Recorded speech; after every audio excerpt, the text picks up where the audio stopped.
The Economic Club of Minnesota's mission is to provide a world-class, nonpartisan forum for national and international leaders in business and public policy to discuss ideas that affect how Minnesota can better compete in the global economy.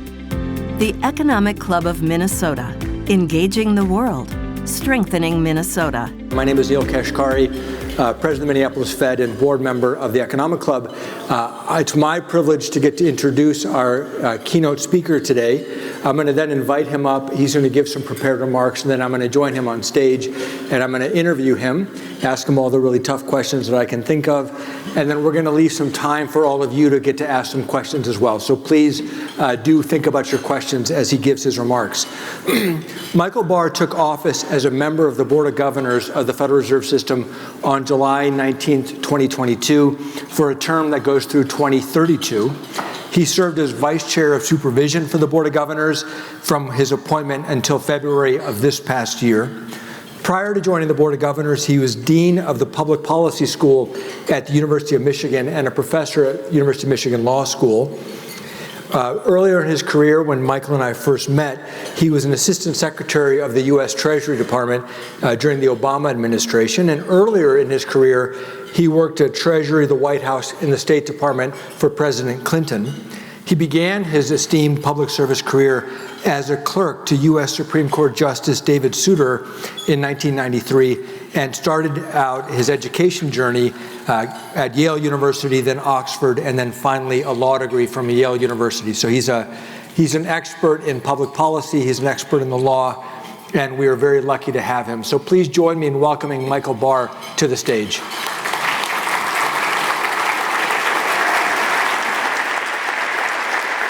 Thanks very much, Neel, for that very kind introduction, and thanks to all of you for being here today. I want to thank the Economic Club of Minnesota for the opportunity to speak with you. I also was very happy to learn that the Economic Club sponsors young people to come be part of this program who are in college or in university, early in their studies, getting involved in issues of the day. So I really applaud the Economic Club of Minnesota for that work. I'm also happy to be here for a number of reasons, one of which is that I have roots in Minnesota. My grandmother was born and raised in Eveleth, Minnesota, where we had some Eveleth natives, where her parents came to Minnesota to run a small clothing store that they opened in 1906. To serve the growing population that came here in the iron ore mining boom of that era. And that generation's hard work and dreams of a better future helped build this great state, as well as this prosperous economy that this club and the Federal Reserve are both dedicated to fostering. So it's a pleasure to be with you here for that reason as well. We are midway between the last meeting of the Federal Open Market Committee and our next meeting at the end of this month. At our last meeting in September, we decided to reduce the policy rate by 25 basis points, a decision I supported. My FOMC colleagues and I also updated our projections for the economic outlook for the next couple of years and gave our assessment of the likely appropriate policy rate path as economic conditions evolve. In my remarks today, I will share my own thinking related to those decisions last month and how incoming data and other developments have subsequently shaped my views as we head into the FOMC's meeting in the next few weeks. That includes the economic implications of various developments in Washington, including the federal government shutdown, which I imagine is on the minds of at least some of you today. We are currently in a challenging position because the risks to both sides of the FOMC's mandate, employment and inflation, are elevated.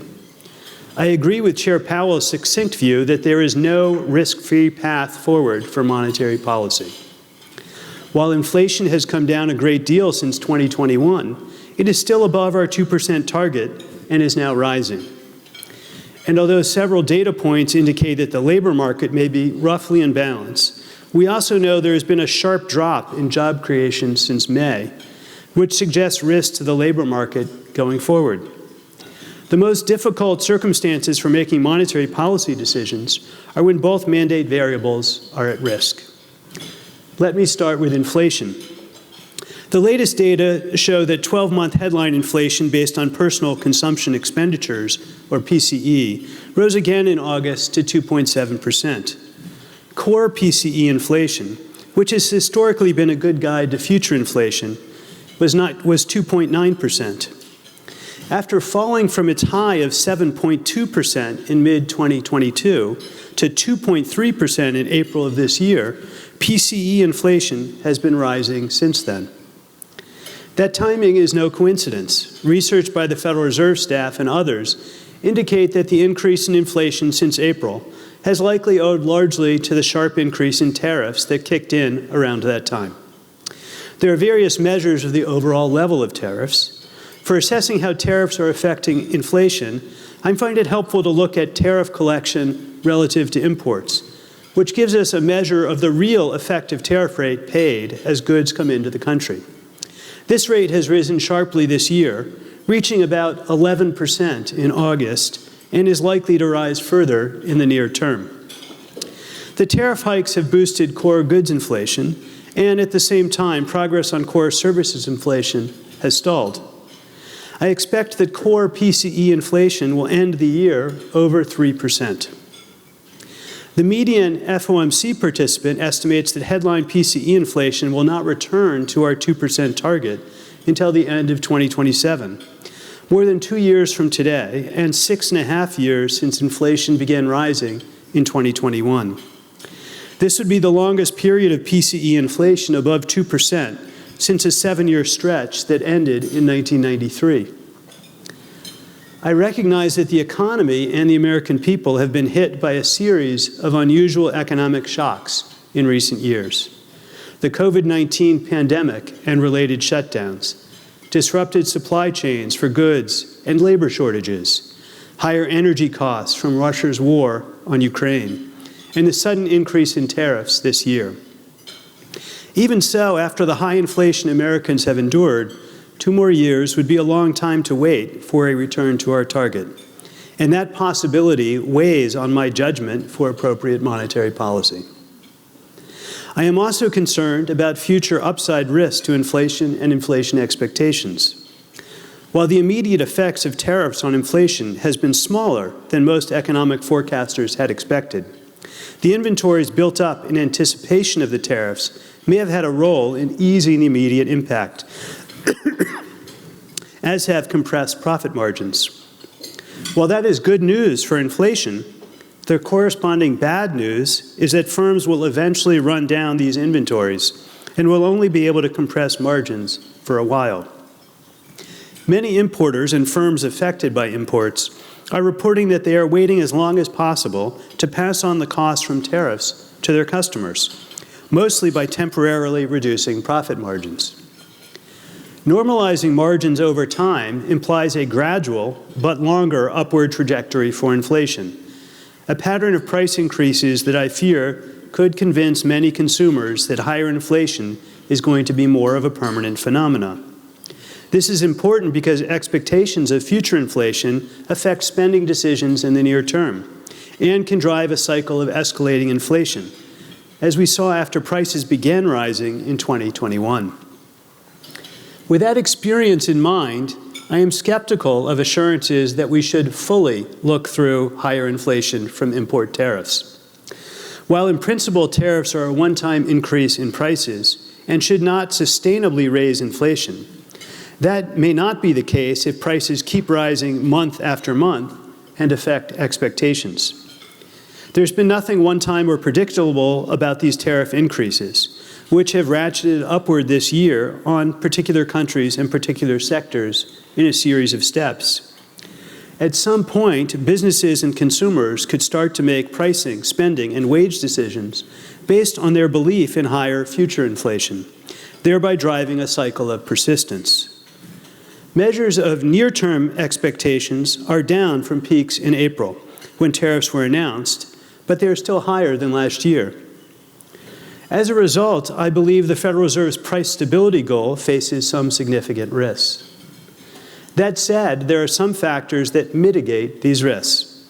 In particular, the softer labor market could help keep inflation in check by making it harder for workers to bargain for higher wages, even if people expect their cost of living to increase, and by making it harder for businesses to fully pass through price increases to consumers.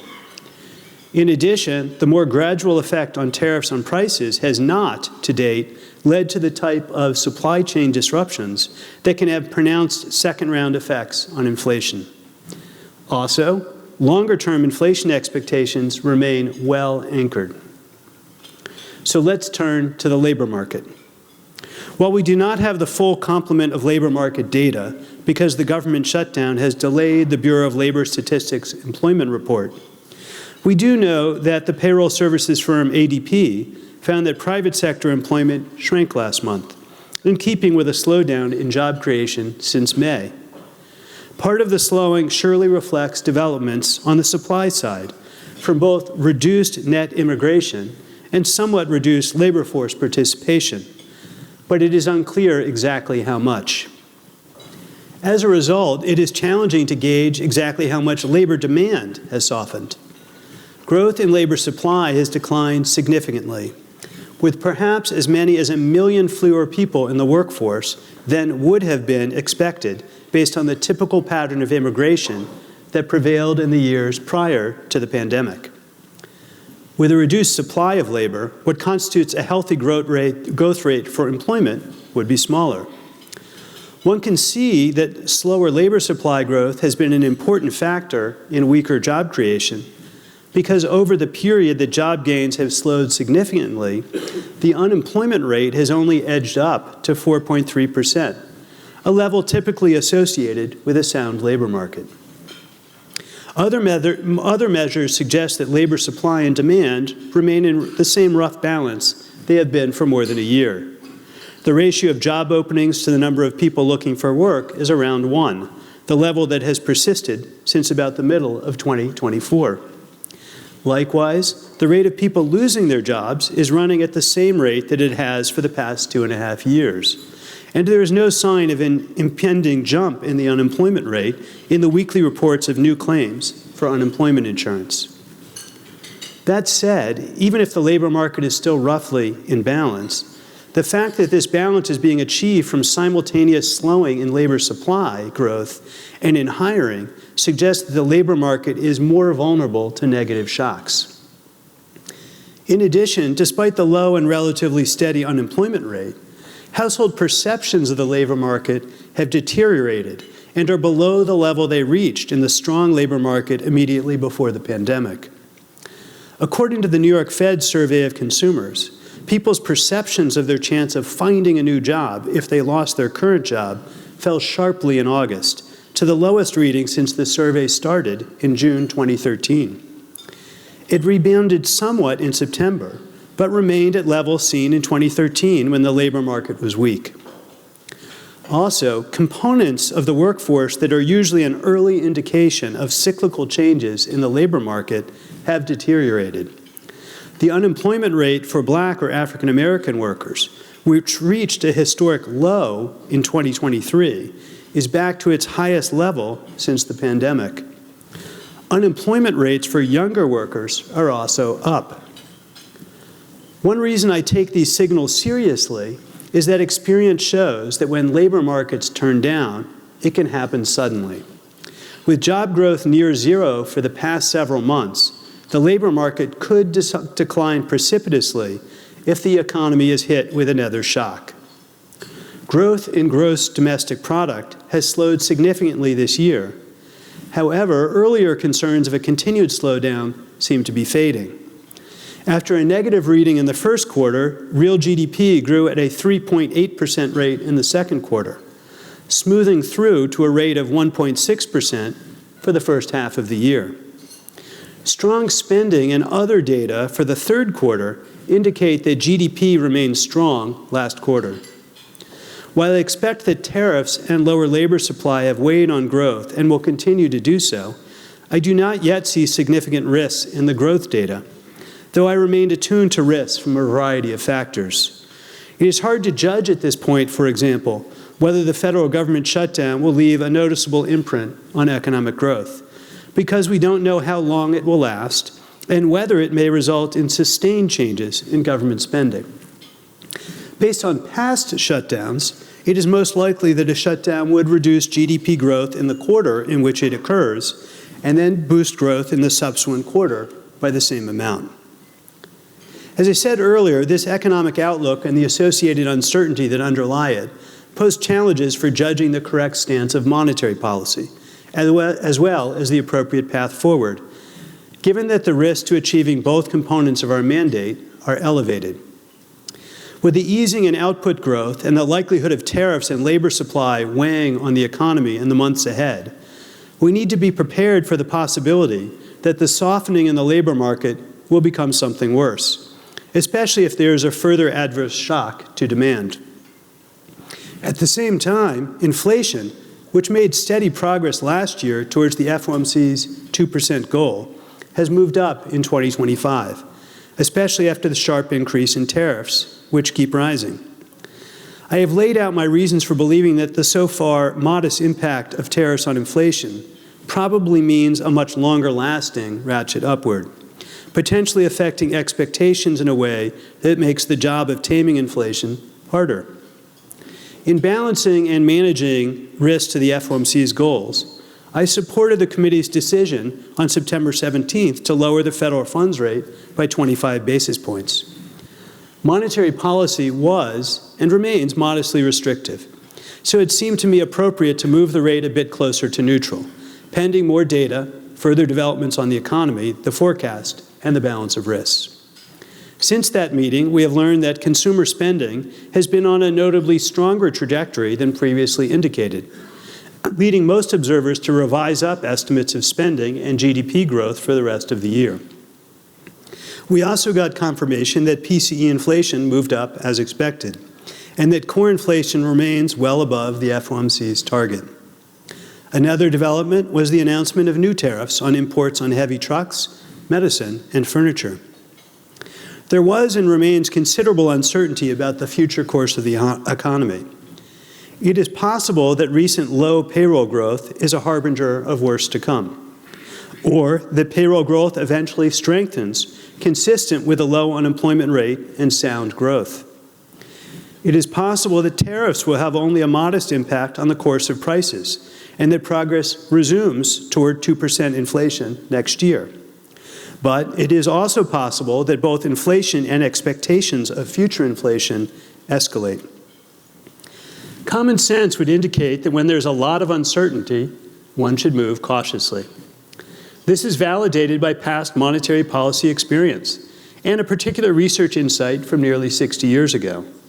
The Brainerd principle, developed by economist William Brainerd, holds that when there is considerably uncertainty about the consequences of a policy action, the recommended course is to move more gradually than would otherwise be the case. I believe that principle applies now, and that the FOMC should be cautious about adjusting policy so that we can gather further data, update our forecasts, and better assess the balance of risks. If we see inflation moving further away from our target, then it may be necessary to keep policy at least modestly restrictive for longer. If we see heightened risks in the labor market, then we may need to move more quickly to ease policy. The FOMC can, and I believe would, act forcefully to stabilize the economy if necessary. I think a cautious approach will help us to balance the risks to both sides of our mandate as we continue to assess the economic outlook. Thank you very much.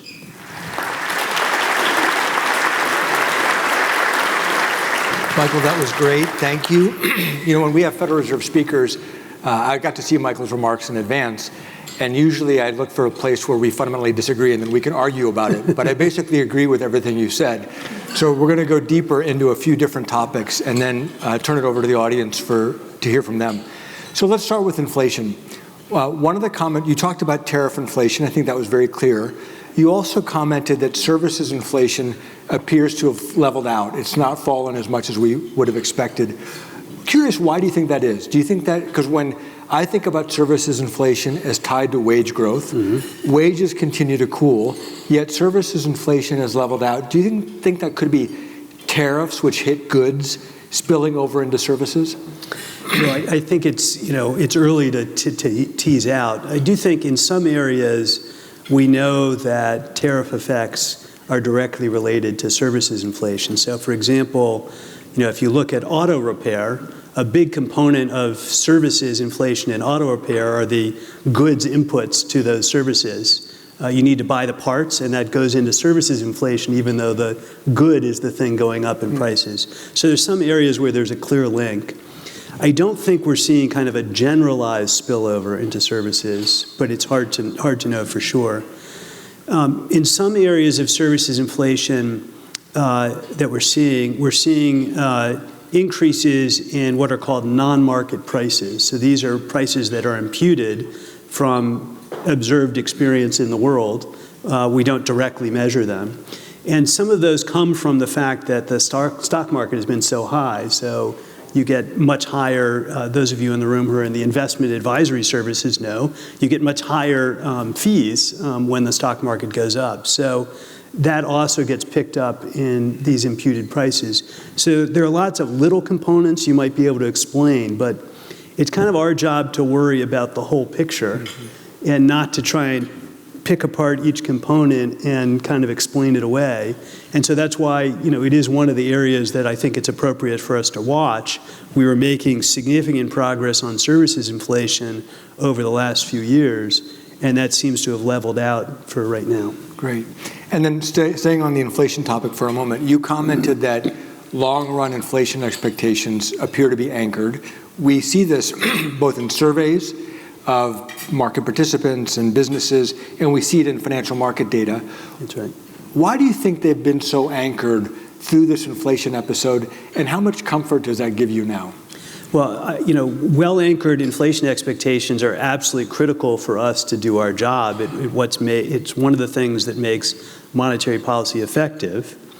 And I will also say that one of the things that makes that long-term expectation so well anchored is the credibility we have that we will perform as people expect, that is, that we will get inflation back to our 2% target.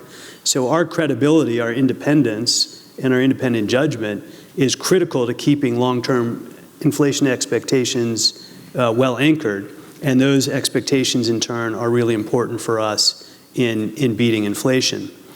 At the same time, as I noted in my speech, near-term inflation expectations are up, and those near-term inflation expectations can have an effect in developing additional inflation pressures in the economy. And so we have to watch to make sure that those near-term inflation expectation increases don't bleed into longer-term changes. That's our job, and I think we'll do it. Great.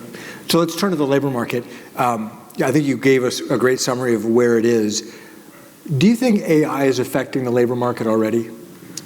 Well, I think AI is likely to have really quite profound effects on our economy over the medium to longer term. I think there are some effects now in the data, probably less than people think. My intuition in talking to people is that many people overestimate the effect of AI in the short term, and at the same time underestimate its likely effects over the longer term. I do think you can see it somewhat in the data now. So, for example, some research has shown that younger people are having a harder time in the labor market, particularly in fields that are likely to be heavily impacted by AI. So that might be kind of an early indication that there's some labor market effect.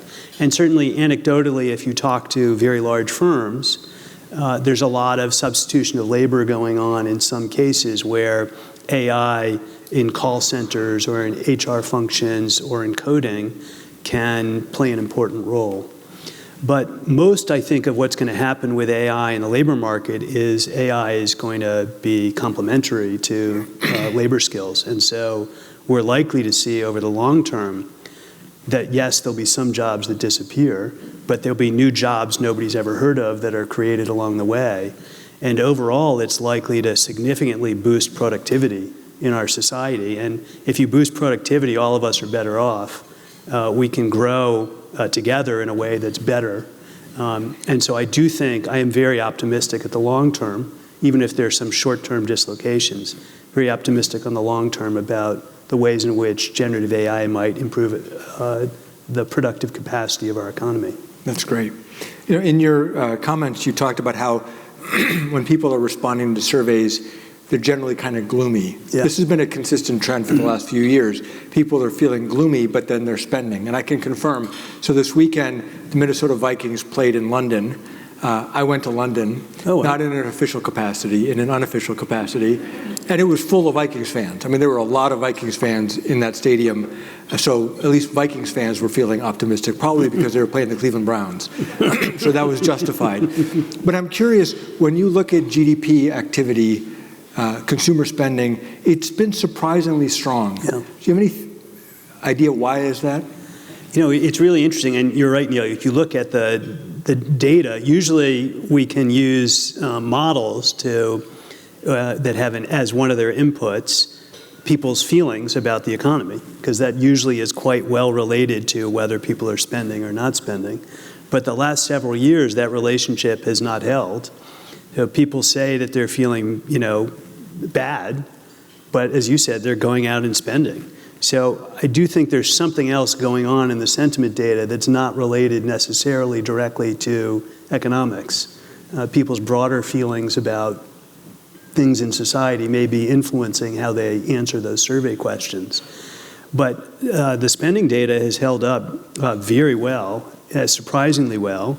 As I mentioned briefly in my remarks, many outside forecasters have expected spending to decelerate quite significantly, and the data we get are going in the other direction on that, and GDP is being revised up.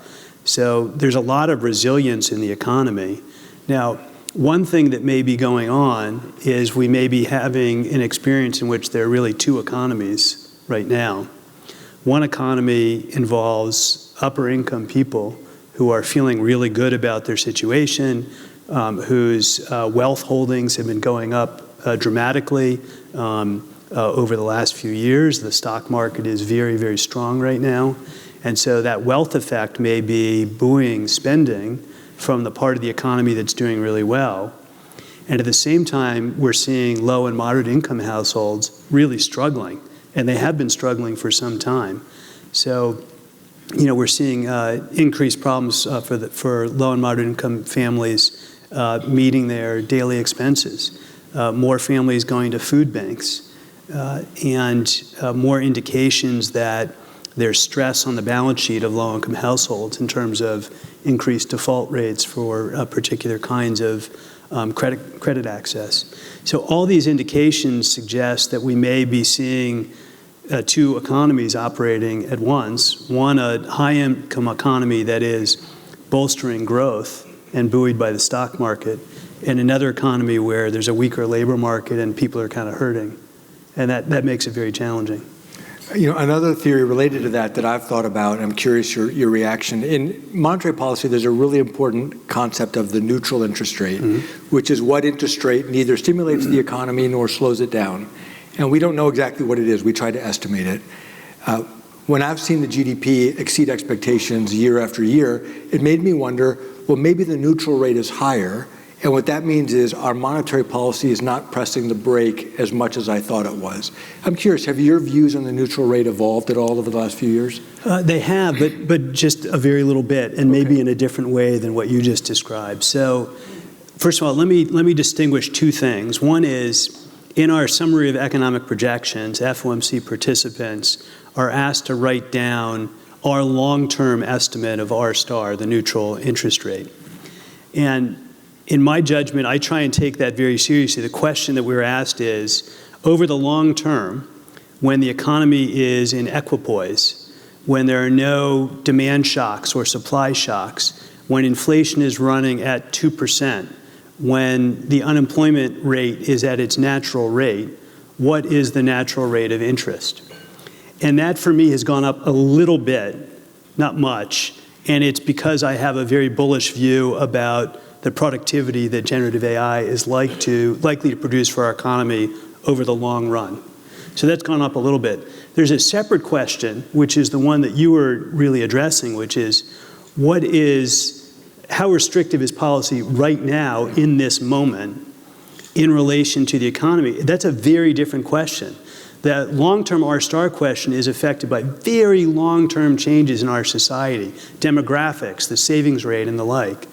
The short-term question is a very different question. You're asking, given the way in which the economy is being affected by supply and demand shocks, given what's going on in financial markets and in financial conditions, given what's going on in the labor market, given what's going on with inflation, how restrictive is policy? It's a very different question. I think right now, our policy is probably modestly restrictive, even though if I were to take my long-run estimate, I would say it was quite restrictive. But given the shocks we're experiencing in the economy right now, I'd say it's modestly restrictive. And I think you can see that in lots of areas, including labor demand, which we've been talking about. That's great. Thank you. I've got two more questions, then we're going to open it up to the audience. The Federal Reserve's balance sheet. So we expanded our balance sheet during COVID to try to give, and following COVID, to try to give the economy a boost. For the last couple of years, we've been shrinking our balance sheet. That process is ongoing. There's ambiguity about how much further we have to shrink it before we shrink it too far. I'm curious, how do you see the balance sheet roll-off going, and are you worried that we might go too far? Well, it's a great question. I think thus far, balance sheet runoff has gone quite smoothly. It kind of operates in the background. We've, at a couple moments, adjusted the pace in which we're doing that as we get closer to our goal of having reserves that are a little bit above ample in the system. We've been adjusting the pace of that, but it's gone very, very smoothly. And we obviously monitor for conditions in financial markets to make sure it stays operating smoothly. One of the things that's really important as we feel our way towards ample and get to that right level of reserves in the system is that we have really good ceiling tools in place so that if we see significant upward pressure on our rate because we've gotten too close, those ceiling tools can kick in and keep our policy rate where we want it to be. So the two policy ceiling tools that we have are the discount window, which are broadly used in the banking system, and the standing repo facility, where many of the largest financial institutions in the country have contractual arrangements with us that they can engage in repo transactions with us. And those two ceiling tools, if they're operating effectively, are ways of ensuring that even if we get a little too close, that rates stay effective, and then we can adjust back to where a little above ample needs to be so that we can maintain that.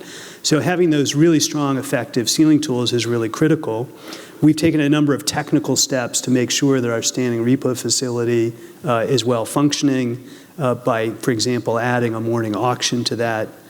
My own view is that over the longer run, it would be really helpful to have the standing repo facility also centrally clear repo as a way of making sure it moves with the market. As the market moves to central clearing for Treasury securities, we should also have that tool ourselves. So effective ceiling tools, monitoring the situation very carefully are both really important, and so far it's gone well. That's great. That's great. Okay, so my last question is not a technical question. You've had this remarkable career in and out of public policy, beginning when, I think maybe it goes beyond that, but at least when you were a clerk for the Supreme Court, a Supreme Court justice.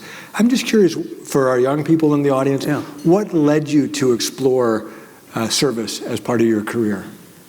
It's a great question. So, I'll start with my parents. My parents were both very civically minded human beings. And my mom was an English teacher and taught in the DC public schools, and then for students with psychiatric disabilities and then learning disabilities.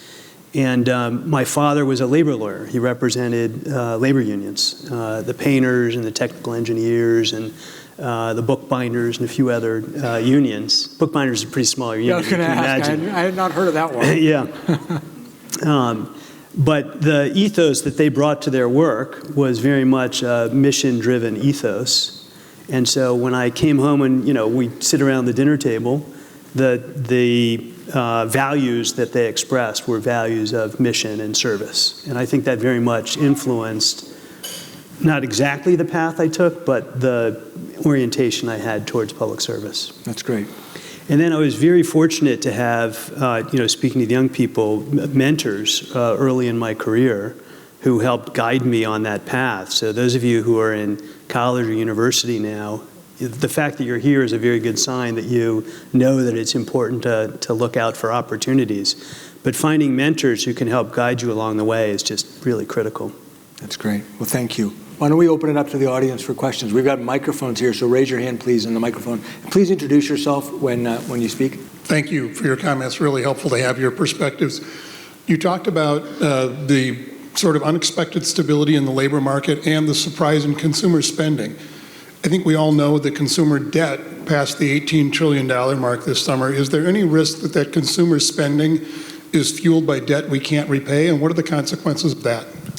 Yes, I mean, that is an area that we look at quite a lot, many of us individually and certainly the staff teams at the reserve banks and at the board. There's an aspect of this that is about households expanding their use of credit.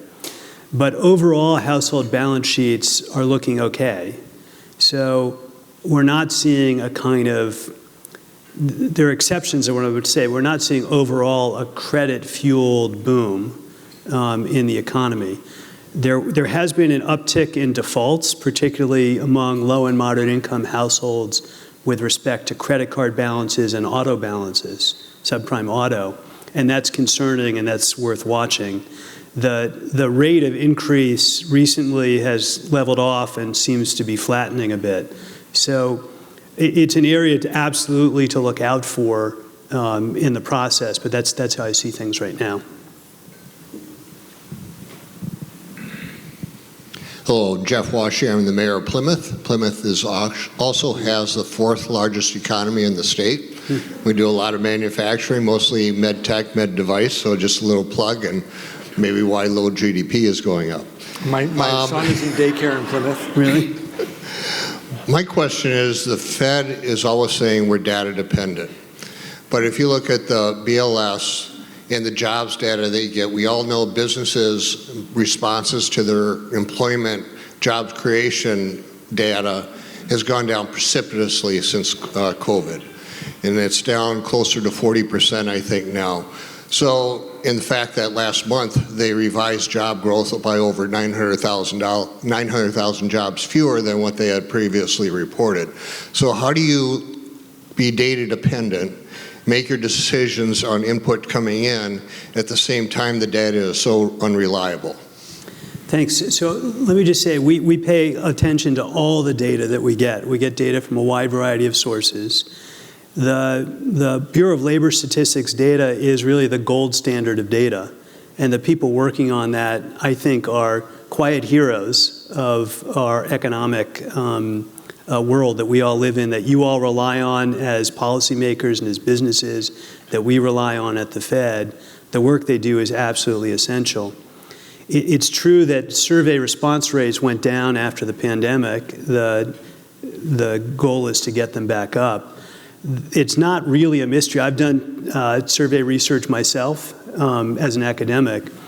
You have to spend more money to get better response rates. So that the things that are needed to be done are not really rocket science. We need more investments in our basic data infrastructure, and then we can get response rates back up.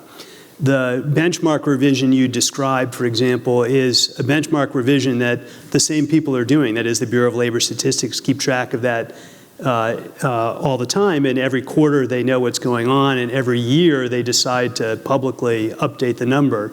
But that number wasn't a surprise to us or to the Labor Department. We have built it into the work that we do, understanding what's going on in the economy, understanding how that affects our forecasts. So the public may have seen that as a surprise, but it was not surprising to anybody who is working on the data. So we feel good about the data that we get. We use lots of public sector data. We also supplement that with private sector data that we benchmark against the government data. And that whole picture together gives us a good view on the economy. Now, obviously, right now, we're in a government shutdown that has delayed some of the government data that we normally get. And because it is the gold standard data, we need to get that data. We want that data.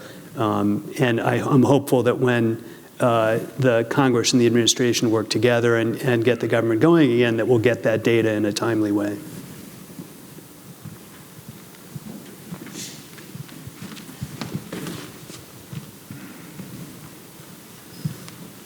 While the microphone is going, I'll just add to that. I agree with everything that Michael said. We also, the reserve banks, but also the board, do a lot of engagement with businesses and labor groups, large and small, to hear directly from them, what are you experiencing in your own community? And that gets added to the data that we look at to get a view of the economy. Yeah, absolutely. My name is Tad Piper. I run an energy consulting firm called TWP Strategic. My question is related to two factors that are somewhat out of the ordinary, in that inflation right now is partially driven by tariffs and partially driven by energy costs, which makes interest rates seem like an imperfect means to try to stamp on it. It's not, it's not driven by necessarily consumerism. It's not driven by overinvestment. It's driven by somewhat external factors. So there is a question as to whether interest rates being high actually can solve inflation driven by tariffs and energy costs, which is probably driven in large part by underinvestment over 40 years as much as anything. So it's a good question. So, at the Federal Reserve, we have one basic tool. Our basic tool is to raise interest rates, to lower interest rates, or to keep them the same. And that tool is effective at controlling inflation over time, no matter its source.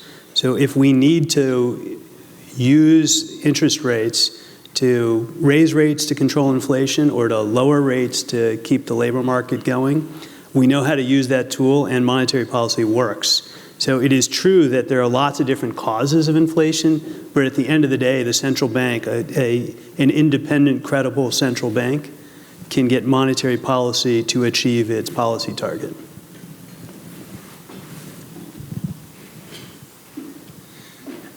Hi, I'm Scott Jones with Merrill Private Wealth.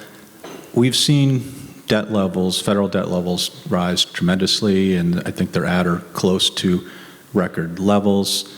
If that trend continues, and a lot of experts don't see an end to that trend, how does that affect, the Fed's view on monetary policy and, inflation? How might all that change over time? Thank you.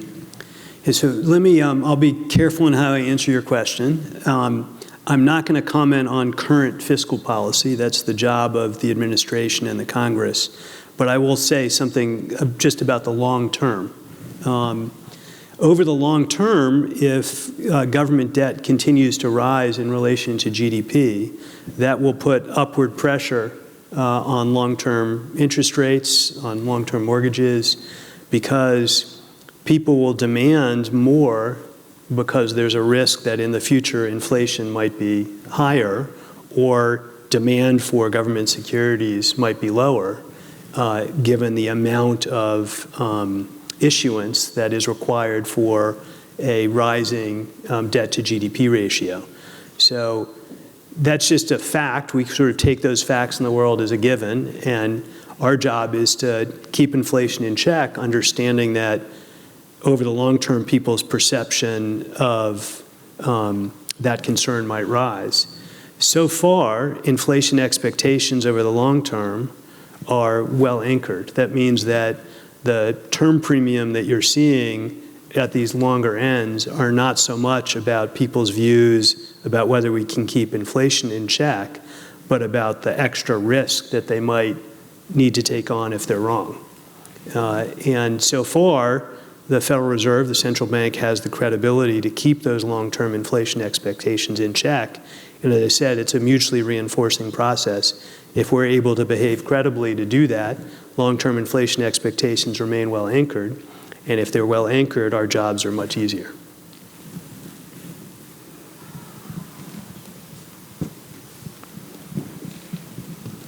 How about tapping some of our students out there? Don't be shy.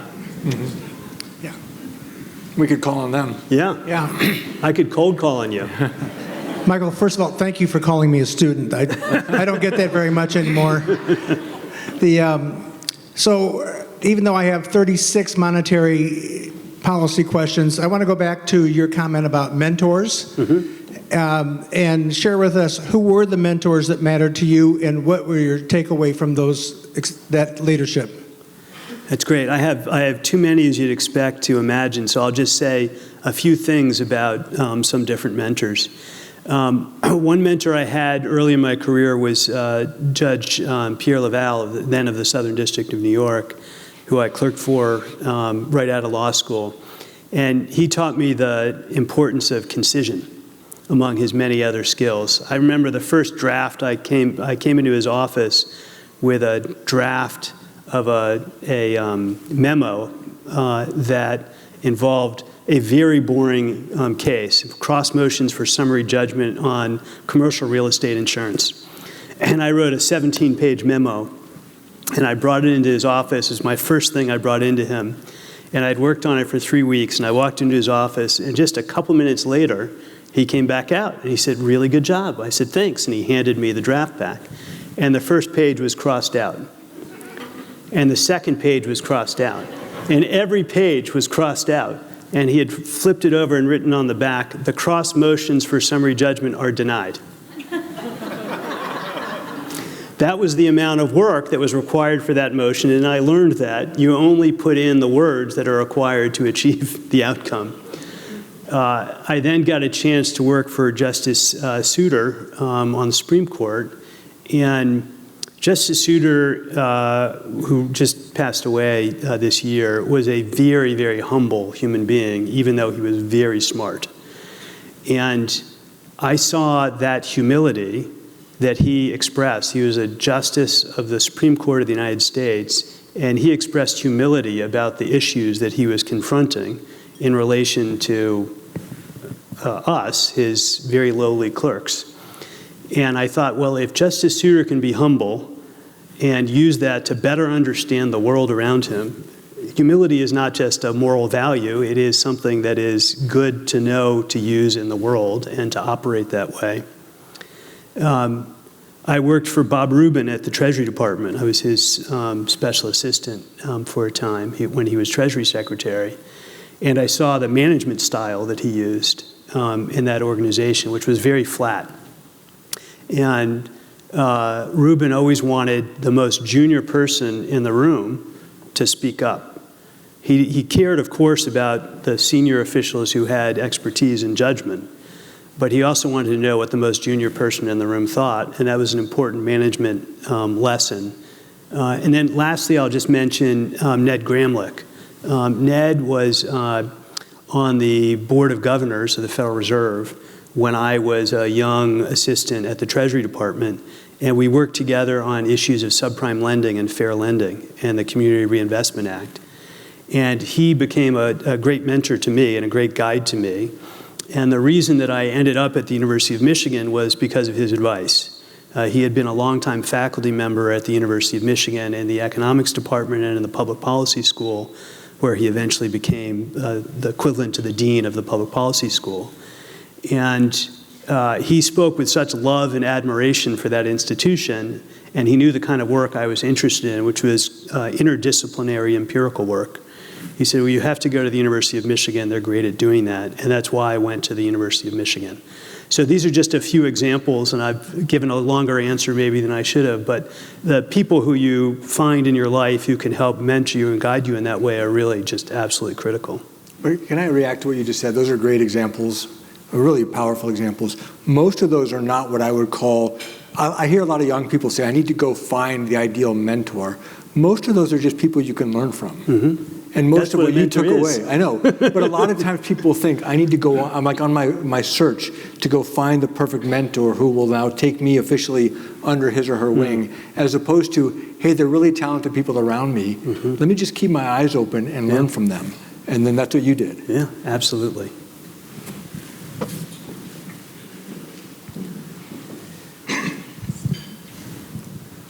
Jonah. Oh, wow, that's loud. I'm Jonah May. I'm a student at St. Thomas, and you mentioned confidence in the Fed earlier. And I've been kind of following the price of gold lately, which is usually used as a measure of confidence in the US dollar, and it's kind of historically high. Do you have any concerns that cutting rates might exacerbate the problem of confidence in the dollar, or is that less important right now? It's a great question, and I'm glad we got one of our students to ask a question. We look at a wide variety of measures in the market, not just at one commodity price, lots of different ways of measuring how the economy is doing and how people think we're doing in our jobs of controlling inflation. And the main measures that we look at are surveys-based evidence, as Neel mentioned, and market measures of long-term inflation expectations, and those have remained well anchored. It doesn't mean that people are not hedging in a wide variety of ways about downside risks to their own outlook. That's normal and that's good, but those basic long-term measures are well anchored. Do I worry that cutting rates might exacerbate the problem with inflation? Yes, that's one of the things that I'm worried about. I think we need to be, it's one of the reasons I think we need to move cautiously. We're in a situation where inflation had been moving down towards our target until this spring and is now moving away from our target. And if we didn't have any concerns at all about the labor market, we wouldn't need to cut interest rates in that environment. The reason that many people thought it was appropriate to cut rates in September is that there are signs of softness in the labor market, and we have to look at both our goals, our employment goal and our labor goal. And right now, there are risks to both sides of our mandate. Inflation might continue to rise, and weakness in the labor market might continue to grow. So in balancing those risks, right now, our rates are modestly restrictive. We moved them down. They're still probably modestly restrictive. We have to decide at our next meeting, do we move down another step, which might help on the labor market side, but might present additional risks on the inflation side? That's what makes the choice very difficult. And as I mentioned at the outset, and Chair Powell has said, not a risk-free choice. Very difficult choice, I think. And that's why I think it's appropriate for us to move quite cautiously. I think we have time for about one more question. Back in the, okay, we'll do two more questions then, right there and then in the back. Thank you. Steve Lowe from Thrivent Asset Management. Can you talk about Fed independence and any concerns over threats to that? The president has tried to pressure the chair to resign, attempted to remove a Fed governor, which is at the Supreme Court right now. Look, I think Federal Reserve independence is absolutely critical to our mission. The American people rely on us to make our judgments independently, and we can only do our work if we only focus on the economic task in front of us, which is to balance our mandate goals. I can assure you that that's all we're doing. All we're doing when we come into those meetings or when we do our work every day is thinking about how do we best achieve an economy that works for the American people. And as long as we keep our focus on that, which we have been and will do, then that is a demonstration of our independence. In the way back, a woman in the back, last one. Hi, thank you. My name is Yulduz, and thank you so much for encouraging students to ask questions. My question is, what are the most valuable skills for students who are interested in career in economics and finance? Thank you. It's a very good question, and let me just say the advice I'd give you about that is the same advice I'd give you to somebody who's interested in a totally different field, and that's to foster a sense of curiosity, to foster a sense of openness to new ideas. I'll tell you, one of the most famous economists today, Bob Shiller, has done work in behavioral economics.